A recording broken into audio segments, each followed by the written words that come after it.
friends and fellow bookworms.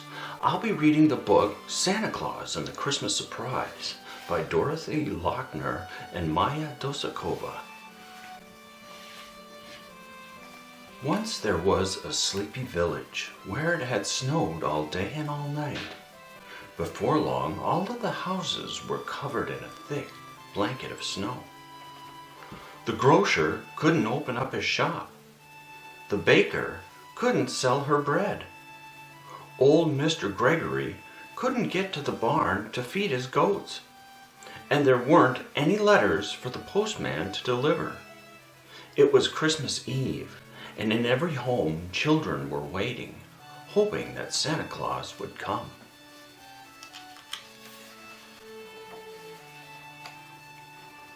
Anna and Michael were blowing little circles on their frosty window and peering outside.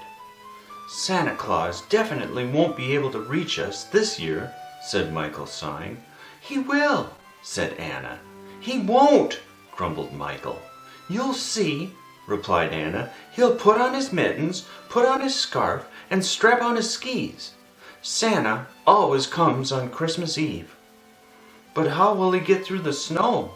asked Michael. "He'll find a way, and we'll have a happy Christmas. If we wish as hard as we can, Santa will hear us."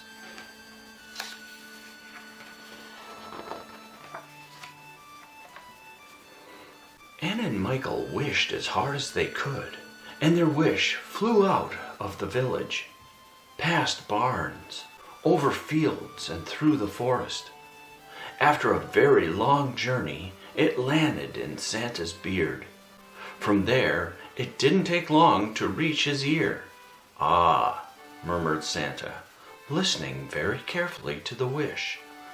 "Well, I'll see what I can do."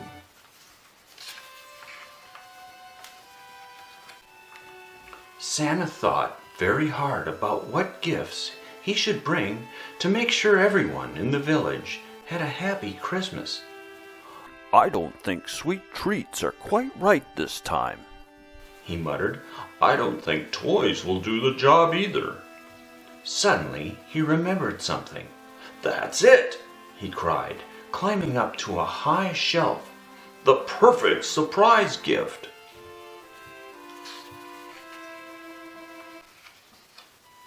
With lots of rustling and crinkling of paper, Santa carefully wrapped the gift and packed it in his sack. He pulled on his mittens, put on his scarf, strapped on his skis, and set off into the dark night.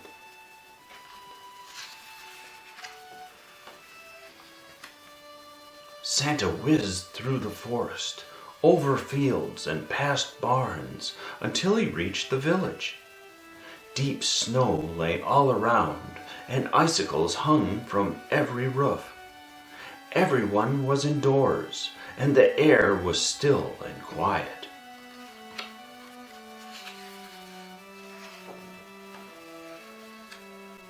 From their cozy beds, Anna and Michael heard a faint whoosh of skis and the sound of boots, trudging through the thick snow. They looked at each other, jumped up and ran to the window. There, in the middle of the village, stood a large, mysterious sack. "Santa's been," whispered Michael. "Can we go and see?"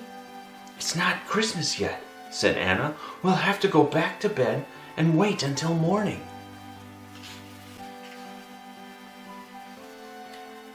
As the sun rose on Christmas morning, the neighbors noticed the sack too. What could it be? They wondered. Is it from Santa? Who is it for? Everyone wanted to open the sack, but the deep snow was blocking their way. So the villagers fetched their snow shovels and began to dig. The children helped too, and slowly they cleared the paths until the villagers could finally reach the sack.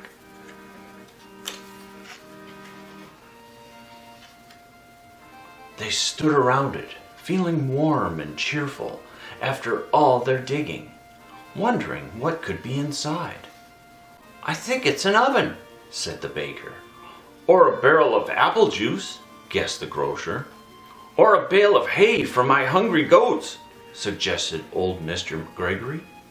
Perhaps it's enough cough medicine to last all winter, called the doctor, and everyone laughed. I hope it's a giant teddy bear, shouted one of the children. Let's unwrap it, cried Michael.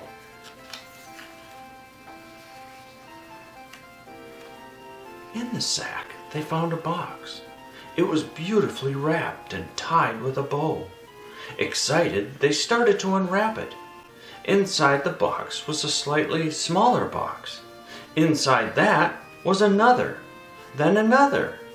As they took turns to peel off layers, the gift grew smaller and smaller, and the mountain of paper and boxes grew bigger and bigger. Finally, there was only one very small package left to open.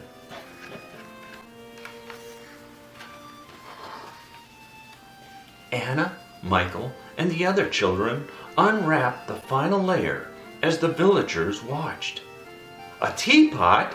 They all chorused in surprise. What kind of a Christmas gift is that? Someone grumbled. We can't play with it, whined a child. But a hot drink would warm us up, said the baker. Now we've cleared the snow. Let's all go back to my house for a cup of tea, said old Mr. Gregory. It's warm and cozy in my living room.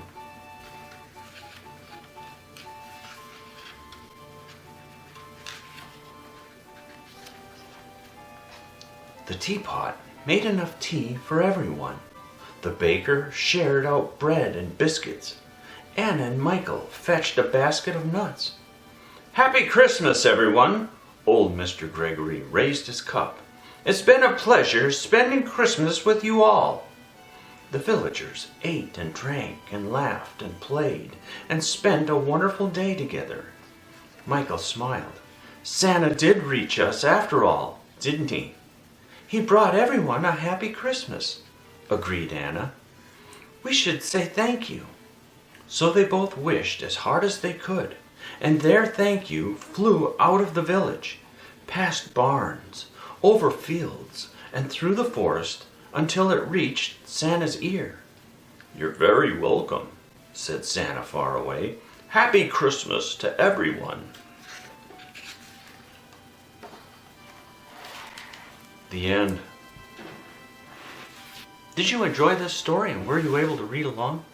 You can find this and many other books at your local library, or check out the description below to learn more. If you want to become a Read Along Club member, subscribe to our channel and hit the bell so you don't miss any uploads. Until next time.